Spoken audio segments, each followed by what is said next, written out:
Hello, welcome. I'm Phyllis Sykes, and this is Cultural Lifestyles, a podcast where there is conversations and discussions with Flint's global community. Today I have with me as my guest here in the studio, Alo Muhammad, who is with the American Muslim Community Services.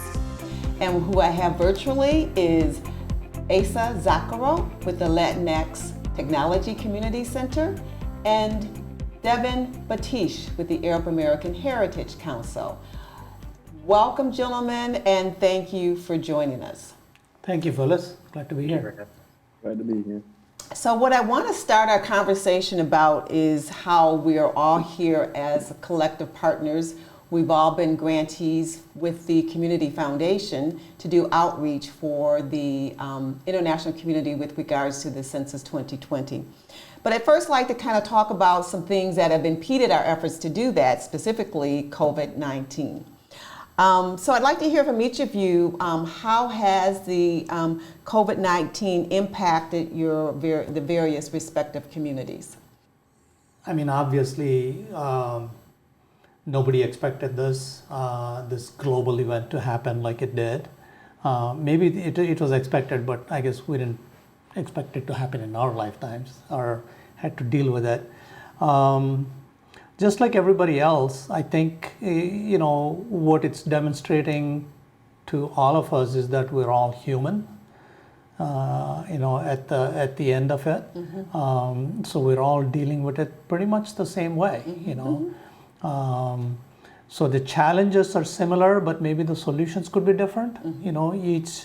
Each community or group maybe solves the problem slightly differently. Yeah. So I think maybe that's the opportunity for us to learn from each other, Okay. is see how people are dealing with it. Maybe we can use some of those things. So I look at it as the glass half full. Okay. So that's my perspective. Thank you. Asa? Yeah, most definitely. The pandemic for public health is definitely threw some curveballs for our census outreach plans. Even initially, when we all had met as a group together to talk about what was going to be our strategic efforts and how we could support each other to make sure that our communities were numerated in the census. And a lot of that was for us, specifically for our organization, and our efforts was to work with a lot of small businesses that are owned by the Latinx community, or as well that are located on the east side. And then obviously we know at the height of the pandemic, a lot of businesses shut down for public health reasons. And then even further, I know we were planning to do events, large events around celebrating culture and community and spreading the word about being enumerated in the census. But obviously that has changed as well. So it definitely threw a curveball in our initial plans and what we had planned to do when we engage with community as we discussed the importance of being counted in the census. But we definitely rolled with it and have ameliorated our plans to be adaptable, right? To be adaptable to make sure that we engage and do outreach with our community. Devin, how has it impacted the Arab American community? It's been quite a challenge. Speaking about the Arab American Heritage Council specifically, we've had our office closed since mid-March. A lot of our educational programming was put on hold. Our original census outreach was supposed to be in our churches and mosques, for regular services, meeting people where they were to bring the message of the census to them, but also just to connect with them on a regular basis. And that really was shut down. I mean, there is no way to engage with people face to face anymore in a safe and healthy environment that does not contribute to the spread of the pandemic or the COVID-19 virus. And so we really had to, like Asa mentioned, adapt. One of the biggest things that we've had to look at is how ourselves as a small nonprofit, and then many other organizations will have to do this as well, on how we adapt using digital media, and how we connect with people digitally, and how we use remote working as a way to keep the team moving and to continue our work. And I'm sure we'll get into a little more on some of the stuff that we're currently doing around the census.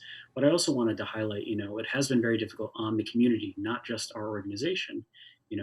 Many of our community members who are Christian could not attend church services because that's where we're going to meet them. For our Muslim community members, and Adel I'm sure can speak to this, Ramadan was during COVID. So you are having to put off your, breaking of the fast every day for your daily iftar.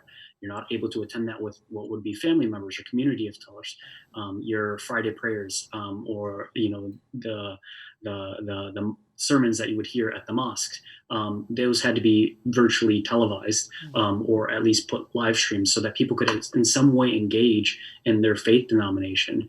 And it made it very, very difficult. And that also, reached its height with Eid, which was celebrated May 24th, or the evening of May 24th, May 23rd. And it made it very difficult for people to connect. And so I just want to say that there has been a lot of impact, not just on the public health side of our community, but in terms of our faith denominations, and then in terms of just regular community gatherings. It's very odd for us in the Arab culture to not touch each other, to not hug each other, to not kiss each other, to greet each other that way. And so that has also been extremely difficult. So there's been a number of different ways it's been tough and challenging, but I think as Asa and Adil have said, there are ways that we can adapt and move forward well, so that we can continue to do the good work that needs to happen.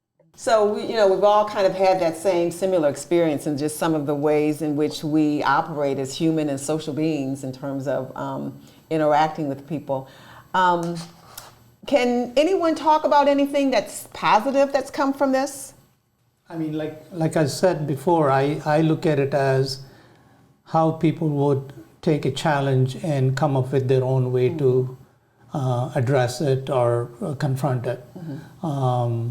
So I think we've all become, quite a few of us are spending a lot of time learning about epidemiology and biology and viruses and whatnot. So our knowledge has increased, and we're also learning to use technology in a better way. So I think those are the positive things. Every challenge will give you an opportunity to come out with a solution that you may not have necessarily taken the time to think through. Now we're having to, and people are rising to the challenge. So to me, that's a positive. Because I'd like to think of what we can take from this whole experience as we move forward, and I think looking at some of the positives is a good good way to go. Any other positive things that we've learned about ourselves or our organizations, our communities with regards to this pandemic? Yeah, I would highlight kind of both of those statements, both by Devin and Adil. Right, it was a time where you, kind of forced reflection and forced criticism of a critique of how we communicate or engage with community, and then even a critique of how do we utilize technology in that whole aspect of serving community. So during that process, it was a lot of learning. Got my PhD in YouTube tutorials now in how to navigate social media. Yeah. But for real, it was a positive is definitely being able to now have that time to learn and practice and utilize technology in a time where everybody was learning. So it was understandable when we don't know how to navigate the Zoom meetings, or when the meeting's not going right, or when the posts aren't looking right. So it was a great time for the community to all kind of embrace technology and see how can this play a different role, or a different role in their daily lives. Okay, all right. Absolutely. And one of the things I did want to highlight as well, when we're talking about technology and the use of technology and the ways in which we engage, what this did for our team and for the AHC, and then also for the community, is it forced us to actually recognize that we can't just keep working at 100%, 110%, 150% of our staff capacity or whatever it is, without taking time to acknowledge that we're human. We burn out, we get stressed. We really need to take a break at times. We need to set up schedules for ourselves at work. And I think, moving forward, the business world will realize this, but we in the nonprofit side and the community side also have to acknowledge this, that the problems that we usually try and solve are so much bigger than ourselves that we often get ingratiated in the thing of, we need to do more, we need to do more, we need to do more. And we don't realize how much we exhaust ourselves doing that. And I think what this, virus has done is actually forced us to recognize that, hey, we need to take a break. We need to take care of ourselves so we can help others, not only help others at the expense of ourselves. And then another component of that was one of the things that I want to highlight that our organization did, and actually I want to highlight our fellow, Dina Ahmed, she came up with the idea, is that this forced us to take a recognition of this shouldn't just be about our organization, what we do, it should really be about our community members. And so one of the ways that we actually started to get so much of our engagement with our community was Dina spearheaded a project in which we started to highlight every week doctors or physicians or nurses that were Arab American in the community who were working on the front lines of COVID. And those ended up being really, really useful because they highlighted to the community, members of the community who were doing good work. And I think that's a really valuable piece to look at moving forward, because we are, we might be in touch with our community, we might be leading our community in certain things, but really we are beholden to our community in that we should be serving them and highlighting them just as much as we talk about what we do as well. Okay, well, thank you. Well, I can speak, I guess, for myself and with regards to the positive that I've experienced with the ICGF, and that's kind of what you're saying too, Devin, which is it's a time to put the pause button and kind of reassess and reprioritize what's really important, and reflecting and being introspective. And so, yeah, I think that it's been good, and I just think moving forward we can take that positive and continue to make strides in doing what it is that we are charged with doing. So, but we're all here together because we have collectively agreed that we would do and work together and support each other as we do our outreach for the Census 2020. I think the latest report, and I don't know if you are able to pull that up, but I think Flint is just under 50% in terms of the 46% in terms of the response, and I think the county is maybe 60%. So those are the response rates that we've gotten so far. For the city, I know there's a real effort now to really make a push to get those responses up. So I think, what is it that we can do, or how can we support one another as we move forward with doing outreach and getting more of our respective communities to participate? And what have you heard in terms of feedback from community members with regards to the census that could be obstacles or challenges that you're all facing to get the involvement and get the numbers up? And just, no certain order. You can start out. Sure. I think our challenge, like Devin said, is not being able to attend the congregations. Yeah. So literally through the month of Ramadan, we have connected on, online, but not face to face. So it's really difficult to have this conversation while you're online trying to get something else done. So I think starting this Friday, I think the mosques are opening up with less than 100 folks at a time, I think. So I'm looking forward to having those discussions as to, are they even aware of the census, how many have already responded, and making sure that the word gets out. We're doing everything we can online, but I really don't know how effective it is. People may see it and then forget about it. Right. But if I am with them face to face, I can actually leave something with them, like a paper copy of the features of the Census 2020 and what they can do and how short it is and how easy it is. And that will have a stronger sticking value than seeing something online and just clicking on to something else. So as the church is open, then that provides an opportunity for you to do more face-to-face, although it won't be the crowd that you're used to because of the limitations of 100 or less, but at least that's a strategy to kind of get the word out. Like when we do the food pantry distributions, I have been handing out the information, and typically we get about 150 people when you have the food distribution. And over the last couple of months, I've seen the number of people responding to say that almost 90% say they've already done it. Oh, okay. So I know, okay, the word is getting out there Right. at least through that channel. Right.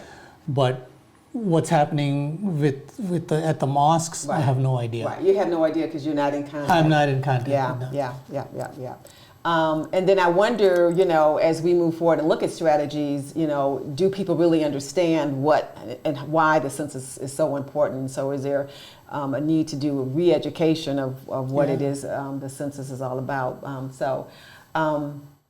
So during this pandemic, I think it's been definitely a time for our very specific organizations to take a moment to breathe and to reflect and to recognize the challenges in our community and to realize that these challenges are way too great for any one individual, any one organization. But these are really systemic issues, and they need some time to plan, develop, and execute a plan to address these issues.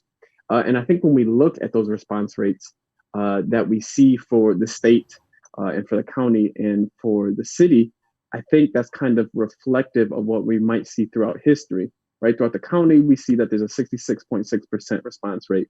And then at the city, we see that there is currently a 47% response rate, right? So much lower. And if we dive even deeper, we see that a huge percentage of the city, right, the majority of the percentage of the city are not responding online. I know our organization specifically is the Latinx Technology and Community Center, right? So we serve the Latinx community, and then as well, we serve this technology aspect, the computer lab aspect, offering internet services to the local community, which is the East Side. And when we seen the pandemic happen, we knew that people were going to be cut off without access to internet, without access to computers. And we would look at the census responses so far. I mean, this is kind of what we see. So I think communities that have been economically suppressed over time, I think this is kind of a result of where we see civic disengagement. So I think that might be something that, while we reflect on it, I think I hope that the rest of the community at large and the other institutions at large take that same time to reflect, what does this say about our current climate culture for cities like Flint? So again, once everything starts to open up, and you talked about how the lack of access to, for instance, a technology center, which enable people to use a computer, and with the churches opening up, I don't know, I'm not sure, has the governor given a specific date? I guess so. If the mosques are open, then that means that the churches are open. So, as these normal channels begin to open up, how do we think about maximizing that as best we can with the limitations? But before we go with that, I'd like to hear from Devin about your challenges and what you see as opportunities. Yeah. Well, and I think that's both Adil and Asa brought up some really good points on, the opportunities on, returning to the mosques or returning to the churches and as direct opportunities to connect with folks, but also understanding where those limitations are, because we're fighting a systemic change as individuals. And one of the things that we have to remember is that as census educators, because that's what we all are in this instance, we can do our part to help educate people on the census, but we need almost a second branch of that is fighting for policy change. And that policy change can be something around, creating a more equitable and just society for us and the world that we live in. And one of the things that also resonated was in the ways in which we connect with people using technology, or those that don't have access, or even those that do have access not knowing how to use it. One of the best instances of this is that I helped my grandfather and my grandmother fill out the census. And they're Palestinian immigrants. They first language is Arabic. They do know English, and they do have access to the internet. So two big challenges right there that they've already overcome. But they still have misunderstandings around the census. And so even though those that do have access will still need direction and help with that, and you do not get that in this, whether because of social or physical distancing, whether because of lack of access to technology. And moving forward, I think it's really important to have the one-on-one conversations. I know Adel had talked about, in-person physical interactions. That can be really important, but there will be a lot of people who stay away from a lot of their institutions or whatever because they personally don't feel safe. I think that's where maybe phone calls come in, where the personal relationships come in, where we can start to bridge and build that gap. And also this is something I've been talked about earlier. I know ASA had been a community resource for this, of using your own office as a hub for the community to come in and use technology. That will be important moving forward, but it'll be very difficult to see how that plays out, given having to limit access to the public in your own offices as we move forward with COVID. So those are just some things I wanted to highlight. There are a lot of potential opportunities, but there are definitely some challenges that we're going to have to keep monitoring, especially if COVID upticks again in the fall. Okay. All right. Well, thank you. So the consensus is, there are challenges definitely, but there are some opportunities. So as we kind of wrap up, what ways do we have to support one another, or in what ways can we support one another with our various audiences, our various communities to move forward? Whether it's, I think one of the things the city is doing is developing a phone bank. We're going to have volunteers to do to get back to that one-on-one kind of contact and, communication. So are there anything that we can do collectively to support one another as we move forward, or maybe not? I don't know. I just had an idea, just having these conversations among the four of us.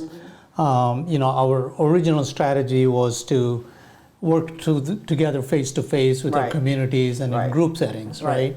One of the thoughts I had was we're getting ready to do another food distribution this weekend, and then the following weekend. And we're giving out, these are holiday boxes. Because of Ramadan, we get funding to do that. Mm-hmm. So it's a separate grant, nothing to do with Census. Mm-hmm. But because of the Census challenge, what I'm thinking is, if we can have a pamphlet, multi-language pamphlet in Arabic, English, and Latin, not Latin, but Spanish. Mm-hmm. If we can have it and talk about the census, we'll just include that in the box. Mm-hmm. And then so when people come take it, when they open it up, they will see something in there about the census that maybe trigger. That's another way that we can reach to them. Mm-hmm. So I would like to get your support in doing that. And if we can get a copy made, then I'll make some printouts and then we'll include it in the box. So you're saying something that, I don't know if that is already done or has been produced on the national level in terms of a multi-language brochure? It may be, and maybe there is something that's customized to Flint. Mm-hmm. So Devin and Asa, if you know something that maybe we can do that in the next couple of days, and then we'll make copies and include it in the boxes. Mm-hmm. Okay. And the other thing that we've started doing is whenever I see something that comes across my social media that has to do with the other groups and has to do with Census, I share it. Mm-hmm. And that's immediately, so that it can get broadcast within my network. Mm-hmm. Mm-hmm. So that if we are helping each other that way, mm-hmm. I think we can amplify the signal and get through more people. One of the things that comes to mind is, we did the PSA, right? And you all, everybody had someone that participated in the production of that. And that was distributed to the local television stations. But I don't know if anyone has seen those PSAs. I don't know if Devin, have you seen one, or Asa? I've not, but I don't have television, but I haven't seen them. So, but we have those. And so we can get them to you all, and through whatever form of social media that you have, that you use, that we can get the word out there, as well as this conversation that we're having. We're about to launch a YouTube channel as well. And so I think the more that we share our conversations and our ideas, the better, just as a suggestion. Anything else? Anybody else with any ways that we can move forward collectively and support one another? Yeah, I was gonna highlight some of the kind of the topic that Adil was just speaking about. Kind of two things. kind of unfolded in there on, how can we support each other, right, moving forward, and as well in the census work, to make sure that our communities are represented, right, because we know that census data determines, right, how much funding your community gets, or how much political representation your community gets, or the districts that are developed through that census data, or where money is invested for businesses to be developed. And what we see from right, the current data is, right, there's different census tracts, right? We can see this because we have some great partners with the city that share this information, so we know how well our efforts are working to make sure people are enumerated. But we see different pockets and different census tracts of the east side, where it's 20% identify as Hispanic, or 8% identify as Hispanic, and then 6% in those different areas are Spanish-speaking families, and 5% Spanish-speaking families. So what we've known, us as we do direct service, and I hope this census data would just kind of reaffirm kind of what Adil was talking about, is the need for accessibility. During COVID, that was, I know, a big issue, was making sure that processes can be navigated if you speak a language other than English. I know kind of what Devin was speaking at the beginning was just this huge amount of taking ownership of systemic barriers and failures, and how things are not accessible, right? So when you have community members asking, how can I, sign up for unemployment, but this process is not available in any other language than English, it's difficult. It's difficult. And we take a lot of that burden on to make sure that we advocate for our communities. So making sure things are accessible, right? What Adil was talking about is so important. And then I would say the second one, which is relevant today, is to just reaffirm, right? What we know about the census is that everybody values the same, right? Same thing about voting. Everybody has one vote. In the census, it doesn't matter your status, your age, your background, right? Your nationality. Everybody values the same. And to make sure that Black and Brown communities are treated with value and invested in with value is important. So I would say those two things, right? Making sure we are champions of each other's voices, supporting each other, and that our communities have value, and then as well making sure that we champion the importance of making sure things are accessible. All right. Okay then. Devin? Yeah, I can do just a quick thing. I did want to just highlight those points. One of the key points being, if we're in a digital interaction world right now, we really need it. Everything functions based off of algorithms of things popping up on your own pages because of your own networks are seeing things, because of friends or whatever sharing and liking things. That's why it's so important where you have interaction among communities and across communities, that it shows your individual community what is going on in another community. And that can also be done not just on the digital side. So we need to be doing that on the digital side for everything. So that means if we're putting something out, you all are putting something out, let us know. Just send us a text, and we can, start to like that on our own page, highlight that. But the other thing is also doing that in person. And so, a great opportunity of doing this is in terms of making things accessible.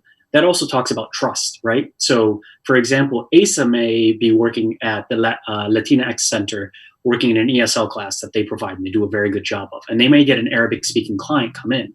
Well, we built the trust up with them, and they might not have an Arabic-speaking individual, but that's our role.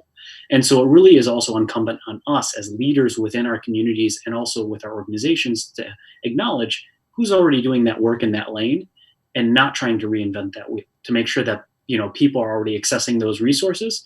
And then when there isn't that available, that we can all put our heads together and think, how can we do it best in a community-wide sense, because we know our communities so well. And frankly, the government either hasn't cared to, or has actively disenfranchised and disinvested from us so they don't have to provide for us. And that's really, really important, because we want to make sure that all of our communities are provided for, regardless of how we look, act, feel, or whatever. And I think that was a point that Asa and Adil were both getting at. So I just want to close with those two. Yeah, I think there's a very good points. I think now more than ever, it's incumbent upon us to really stress how we really communities have to work together as we move forward. But as we wrap up, I guess I want to put this question out. You know, all of us had various activities planned, you know, big social community events that we, you know, had planned and had to cancel. Is it feasible to think that if anything can be planned for perhaps later this summer, to do that massive outreach that we all had planned to do in the first place?